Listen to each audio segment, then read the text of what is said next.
Sí, historia. Buen día. Hoy hablaremos sobre la civilización griega.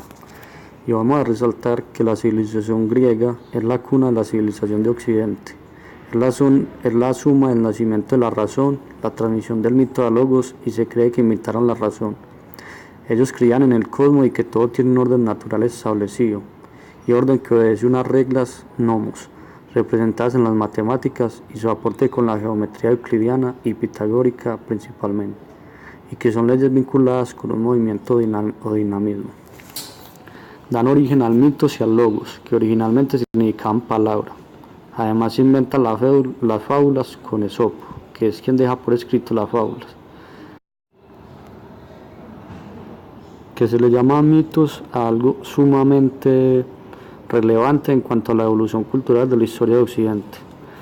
Es desde el siglo I es que mitos, la palabra, habla y coge el significado de lo que hoy conocemos con este significado. Es entre el siglo V y IV aparecen las grandes mentes reunidas en Grecia.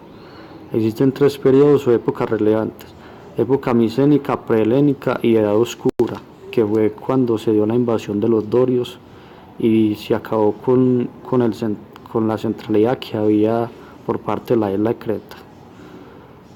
O existe también que es inquietante saber cómo se nombra cada época por un debido actor. En el periodo arcaico, en donde surge la gran civilización griega.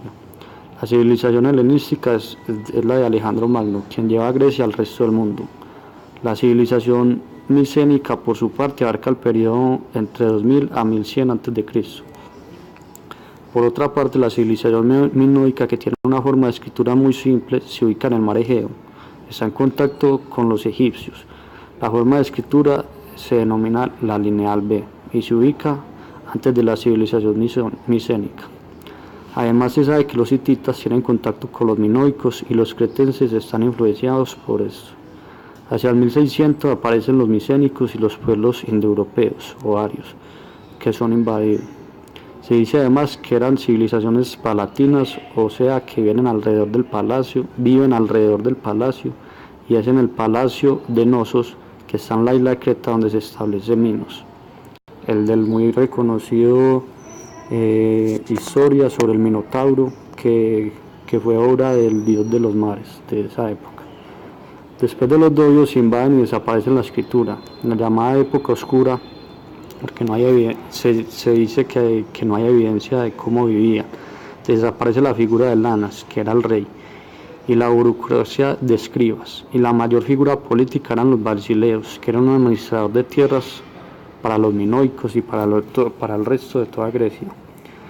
Hago un paréntesis para decir o resaltar que hay que entender a Grecia como una variedad de polis, no como una sola región, sino una variedad de polis que van a estar íntimamente relacionadas por su escritura y por su lenguaje. Además, se sabe que la ciudad de Ilión o Troya tiene influencia de los hititas y que la Troya de Príamo es la séptima Troya. Es importante el saber cómo Troya fue reconstruida y caía en el transcurso de la época antigua. A partir del año 800, que crecen las polis, los atenienses se liberan de los persas en el año 500. Los jónicos se liberan y se rebelan en la península de Anatolia, y Atenas y Esparta le hacen frente a Jerjes y lo sacan de Grecia en la batalla de la Salamina y en las Termópilas. La polis se divide en Asti, Mesogeia y Paralía en esa época, hacia el siglo V a.C. Por otro lado, se conocía como agoge, la forma de adiestramiento para los niños que eran sometidos durante un tiempo a sobrevivir a la intemperie. Es una formación de 7 años y cuando volvían, ahí sí había una formación militar. Se habla pues de que el adiestramiento militar en Esparta comenzaba desde los 7 años hasta los 22. En Atenas era una formación de 18 a 22 años. Es por eso que se dice que la civilización espartana es una civilización de ciudadanos soldados. Continuando, además se sabe que solo podrían ser guerreros la aristocracia, que se denominaba homoios. Se sabía también que los bebés mal formados y las mujeres primogénitas eran asesinados lanzándolos desde un risco a una piedra. demostrando lo radical de su cultura en cuanto a temas de virilidad se trata. Otro registro es sobre la guerra del Peloponeso, que se libró entre los espartanos, que se unen a los persas para acabar con Atenas después de la construcción de un muro por estos últimos, cosa que no agradó mucho a los espartanos. Y se compra la estratega militar de Atenas para acabar con ellos. Se sabía de la eclesía, que era el consejo y quienes nombraban a los arcontes.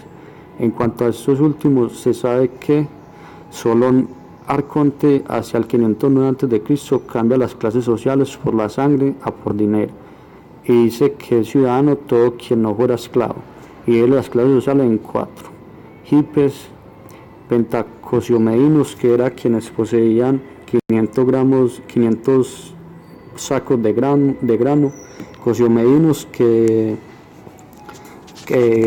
poseían 100 bultos de grano, y tetes, que eran jornaleros.